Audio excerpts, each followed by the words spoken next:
வரப்போற தீபாவளிக்காக மக்கள் இனிப்பு செஞ்சுக்கிட்டு இருந்தாங்க. ஆனா ரூபா மட்டும் செய்யல. ரூபா ஒரு அனாதை பொண்ணு. அப்புறம் அவளுக்கு சொந்தக்காரங்கன்னு யாரும் கிடையாது. அந்த கிராமத்து ஜனங்க தான் அவளுக்கு குடும்பமே. அம்மாடி ரூபா, எதுக்காக உள்ள இருக்க? வெளிய வா, இந்த இனிப்பு சாப்பிடு. யாரும் உனக்கு இனிப்பு குடுக்கவே இல்லையா? யாரு குடுப்பாங்க? பாவம், அந்த குழந்தைக்கு அம்மா அப்பாவும் கிடையாது, சொந்தக்காரங்களும் கிடையாது. ரூபாவுக்கும் தனக்குன்னு சொந்தக்காரங்க இருக்காங்களா இல்லையான்ற விஷயம் கூட தெரியாது. எனக்கு சொந்தக்காரங்க இருக்காங்க அத்தை. அவங்க தீபாவளிக்கு எனக்கு இனிப்புகளும் பரிசுகளும் கொண்டு வருவாங்க. இதையேதான் நீ ஒவ்வொரு பண்டிகை அன்னைக்கும் சொல்ற. ஆனா உன்னோட சொந்தக்காரங்களை நாங்க இதுவரைக்கும் பார்த்ததே கிடையாது. நானும் கூட தான் பார்க்கவே இல்ல. ஆனா அவர் எனக்கு தூரத்து சித்தப்பா.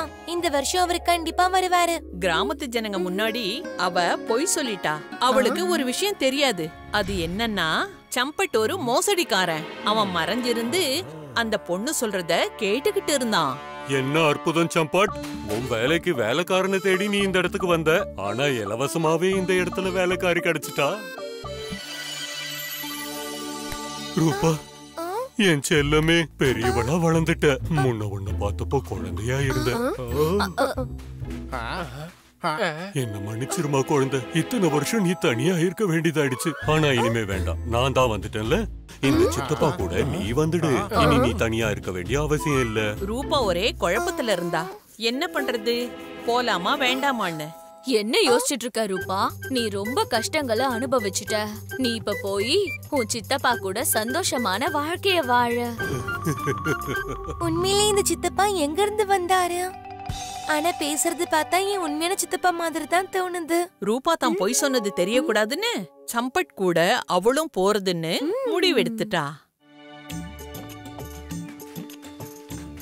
இந்த புதுசா வந்த சித்தப்பாவோட இனிமையான பேச்சுல ரூபா அப்படியே மெய் மறந்துட்டா. அதாவது சம்பட் சொன்ன ஒவ்வொரு வார்த்தையையும் அவ நம்ப ஆரம்பிச்சிட்டா. அப்புறம் அவ நேரா சம்பட்டோட வீட்டுக்கு போயிட்டா. போதும், இதுக்கு மேல முடியாது. இந்த உன் மூட்டைய பொடி.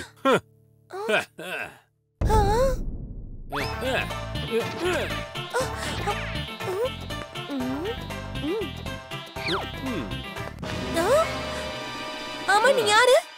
சம்பட், உன்னோட போலி சித்தப்பா. ஏ முட்டாள் குழந்தையே, இனிமே நீ இங்கதான் இருக்க போற. வீட்டு வேலை எல்லாத்தையும் நீதான் செய்ய போற. இங்க இருந்து ஓடி போகணும்னு மட்டும் நினைச்சிடாத. போய் வேலையை பாரு. அப்புறம் எங்க அம்மாவை நல்லபடியா பாத்துக்கோ. அவங்களுக்கு கண்ணு தெரியாது, காதும் கேட்காது. இது எல்லாத்தையும் பார்த்ததுமே ரூபாவுக்கு புரிஞ்சு போச்சு. அதாவது அவ பெரிய தப்பு பண்ணிட்டான்னு. தெரியாத யாரோ ஒருத்தரை நம்பிட்டான்னு. ஆனா ரூபா ஒரு துணிச்சலான பொண்ணு. அங்க இருந்து அவ ஓடி போகணும்னு முடிவு பண்ணிட்டா. அப்புறம் ஒரு திட்டம் போட்டா. பயணம் செஞ்சு வந்ததால நான் ரொம்பவே சோர்ந்து போயிட்டேன். நான் கொஞ்சம் ஓய்வு எடுத்துக்கிறேன்னு. அப்புறம் வேலையெல்லாம் செய்யணும்.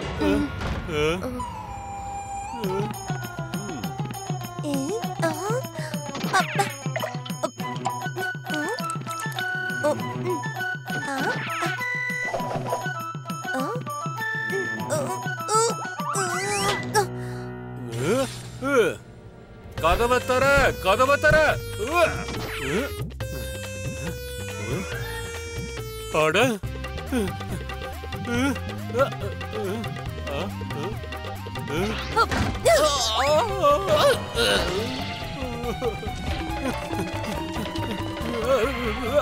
அட, இவ எங்க போயிருப்பா?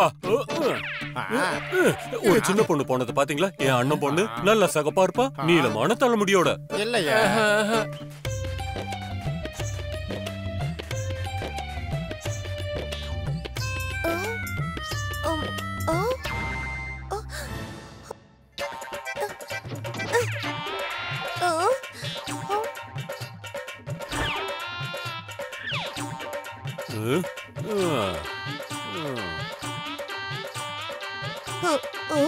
இங்க சும்மா நிக்கிறதுக்குலாம் அனுமதி கிடையாது. இது தர்மசாலா ஒண்ணும் இல்ல. ஏதாவது வேலை சரியா சொல்லு. ஆமாமா, வேலைதான் வேணும். நீ எங்கே நில்லு. யாராவது வழிபோக்கர்கள் வந்தாங்கன்னா அவங்களுக்கு அறைய காட்டு. எத்தனை வழிபோக்கர்களை கூட்டிட்டு வரியோ அத்தனை பொற்காசுகள் உனக்கு கிடைக்கும். சரிங்க சேட்ஜி.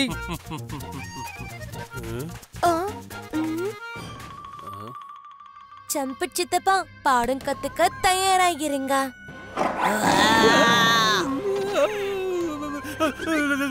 அட சித்தப்பா, என்னாச்சு? சிங்கம் சிங்கம் சிங்கமா? அட அதெல்லாம் இங்க சாதாரண விஷயம். நான் சொல்றது கேளுங்க, எனக்கு இங்கே தங்கிடுங்க. சிங்கத்துக்கு என்ன, அதுக்கான இறை தேவை, அவ்வளவுதான். இறையா?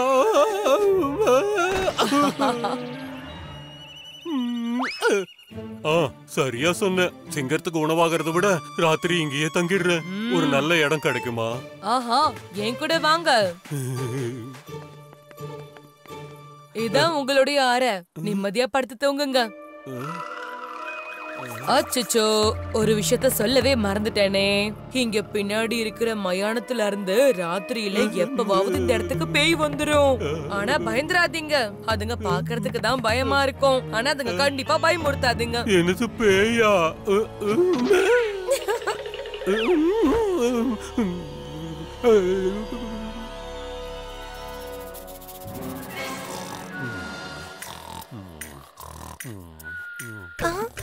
இனிமேதான் இருக்கு வேடிக்கையே.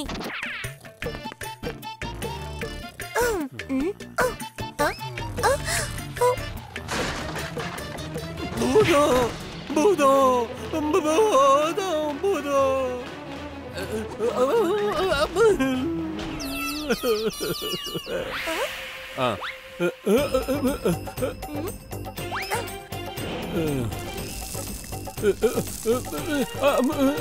அட என்ன வழுக்குது?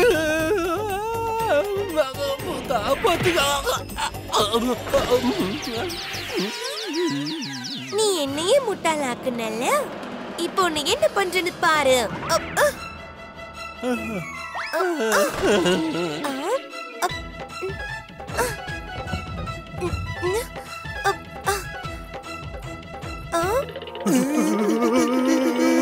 இருங்க இருங்க, அண்ணா கொஞ்சம் உதவி பண்றீங்களா? இந்த பெட்டியை என்னால தூக்கவே முடியல. ஆனா அதுல அப்படி என்ன இருக்கு தூக்க முடியலங்கற? என்னன்னு சொல்றது? நான் ஒரு கல்யாணத்துக்கு போய் ஆகணும். கல்யாணத்துக்கு தேவையான துணிமணிகள், நகைகள் எல்லாம் இந்த பெட்டியில இருக்கு. நான் மட்டும் சரியான நேரத்துக்கு அங்க போகலன்னா அப்புறம் எல்லாமே ஏடாகுடமாயிடும். அண்ணன் முங்கி, திருட்டு தர்மத்தை காக்க வேண்டிய நேரம் வந்துருச்சு.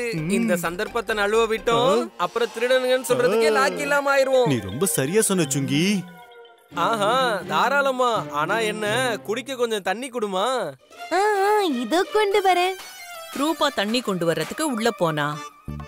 முங்கியும் சுங்கியும் உடனே அந்த பெட்டியை தூக்குனாங்க. அங்க இருந்து ஓடிட்டாங்க. ரூபா இப்போ வெளியில வந்தா. அப்புறம் சிரிச்சா. அப்பதான் பின்னாடி இருந்து லால் சொன்னோம் பால் சொன்னோம் அந்த இடத்துக்கு வந்தாங்க. பாப்பா, நாங்க 2 திருடங்களை துரத்துக்கிட்டு வந்தோம். அவங்க இந்த பக்கம் ஏதாவது வந்தாங்களா? ஆமாமா, அந்த பக்கம் போயிருக்காங்க. அவங்க என் பெட்டியை கூட தூக்கிட்டு போயிட்டாங்க. இந்த திருடங்க இருக்காங்களே. என்ன? அவங்களோ பேடி.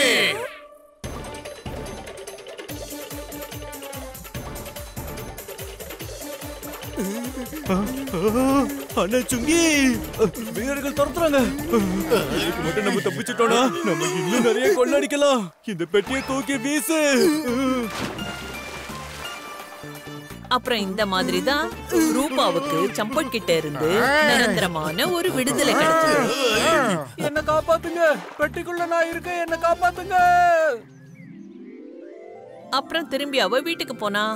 ஆனா ஒரு புது பாடத்தை கத்துக்கிட்டதுக்கு அப்புறமா, அதாவது எப்போதும் தெரியாத எந்த ஒரு ஆளையும் நாம நம்ப கூடாதுன்னு.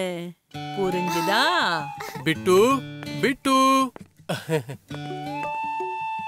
பாரு பாரு, உங்க அப்பா வந்துட்டாரு. என்னடா செல்லம், உங்க பையன் ரொம்ப துணிச்சலான பையன். கண்டிப்பா அப்படியே ரூபா மாதிரி. ஆனா இவனை இனிமே தனியா விட்டுட்டு போகாதீங்க. தெரியாம நடந்துருச்சுங்கம்மா. If you like this video, subscribe to our channel Murthy Media.